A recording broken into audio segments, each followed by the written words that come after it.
uma pergunta muito interessante. Essa pergunta é uma afirmação, na verdade, mas essa afirmação do o quadrinheiro é uma afirmação que é uma coisa que me instiga muito. Que ele diz aqui, né? Mas esses mitos foram criados por alguém. O cara que criou o mito sabia que era mentira. Quer dizer, né? Qual que é, de onde que vêm os mitos? No sentido autoral.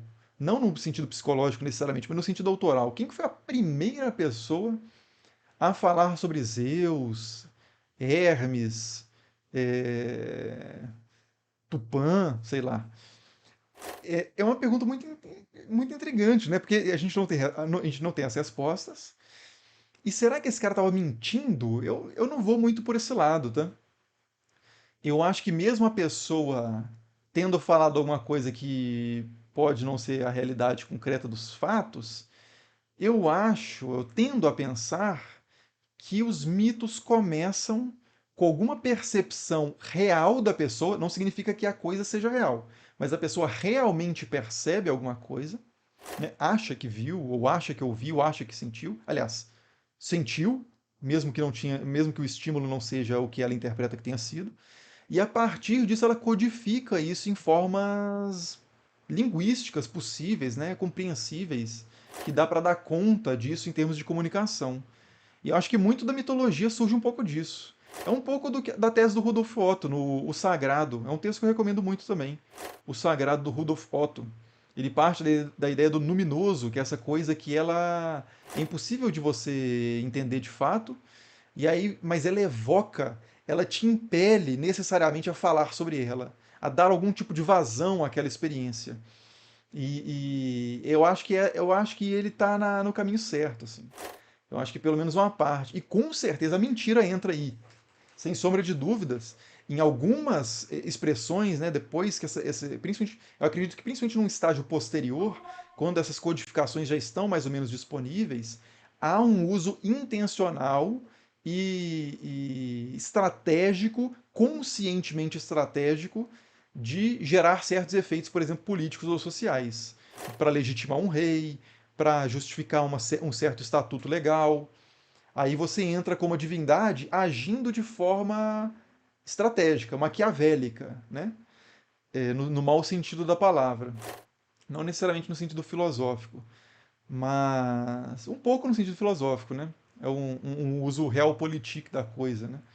Mas eu acho que isso não dá conta da religião e da mitologia. Acho, não, tenho certeza que isso não dá conta nem de 20% do que é efetivamente a religião como um fenômeno cultural. Eu acho que tem. Até as pessoas que querem.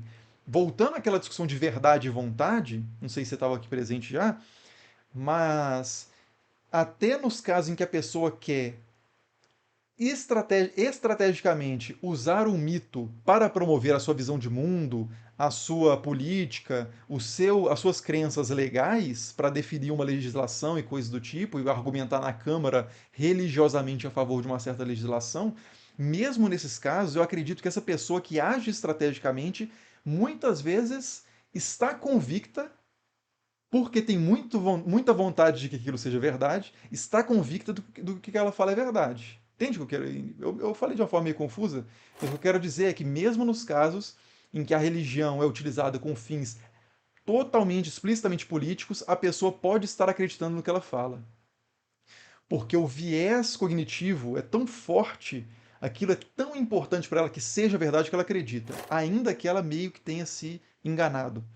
Uma autoilusão, mas que a gente faz o tempo inteiro, né? E é muito útil existencialmente para você não ficar maluco. O Cristiano Silva diz: será que todo mito foi criado por algum historiador? Não.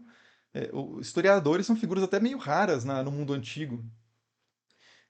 Os mitos foram principalmente cantados, no contexto grego, né? Foram principalmente cantados pelos aedos, é, que faziam essas performances públicas dos textos, dos poemas, etc., como o de Homero, que é altamente mitológico, como a Odisseia, né? O Hesíodo, por exemplo, ele escreve a Teogonia, que é um dos textos fundamentais para nós hoje, do estudo da mitologia grega em forma de poema. Então eram os poetas que faziam muitos mitos, eram os filósofos utilizavam muitos mitos para refletir sobre a realidade, tanto natural quanto psicológica, quanto ética. Os políticos, né? As pessoas que ocupavam cargos ali, às vezes o rei se utilizava de mitos também para se constituir, para constituir ali o seu poder, a sua legitimidade de autoridade. Então, os historiadores são figuras muito pouco mitológicas. Inclusive, os historiadores, mesmo no mundo antigo, são as principais figuras que a gente encontra duvidando de mitos. Porque o historiador, mesmo no mundo antigo, como ele está trabalhando com relatos, os historiadores gregos eles falam muito, eles dão preferência às pessoas que estão vivas, né? Então, se o testemunho foi colhido há pouco tempo, de pessoas que estão vivendo aquilo, tem um aspecto meio jornalístico assim na historiografia antiga, no trabalho dos historiadores antigos, como Heródoto, Tucídides. Então, quanto mais recente a coisa, mais fresca, melhor. Então, eles estão trabalhando com relatos e eles fazem uma crítica desses relatos, porque eles ouvem relatos divergentes. Então, muitas vezes, esses historiadores, até o Diógenes Laércio, que foi citado aí, né? Muitas vezes, quando o Diógenes Laércio está falando sobre Diógenes, ou está falando sobre Demócrito, que eu estava lendo até hoje por um e-mail que eu recebi de uma pessoa, o Diógenes Laércio fala assim, ó, fulano de tal fala tal coisa, ciclano fala tal coisa. Ele não se compromete muito, e em muitos casos ele fala assim, fulano de tal fala tal coisa, mas ciclano, que tem mais autoridade, ou que esteve mais próximo do evento, fala tal coisa. Então a crítica histórica, por mais que ela se desenvolva mais metodologicamente, como a gente conhece hoje a partir do século XIX, ela remonta até os historiadores antigos. Mas é um tipo de leitura muito diferente, né? Se você pega para ler um Heródoto, você vai sentir que está lendo um livro de fantasia muito mais do que está lendo um historiador. Mas é o trabalho do historiador da época, né? E muito importante para nós historiadores hoje. Mas é porque ele compra muitas ideias e muitas vezes nem é que ele compra, mas ele. Bom, como ele ouviu isso aqui, deixa eu passar para vocês também. Não como se fosse verdade, mas tipo assim, ouvi isso, escuta também, entendeu? Compartilhando os relatos que ele recebe. Então você tem figuras que voam montados em golfinhos para o céu, heróis que são que passam pela apoteose, né, que sobem ao nível de deuses. Você vai encontrar isso em historiadores antigos. Que Pitágoras, eu falei isso várias vezes, né, que Pitágoras fazia milagres, que curava com as mãos, que era filho de Apolo. Historiadores antigos falam sobre isso, mas dentro das fontes que a gente tem antigas costumam ser as pessoas mais críticas.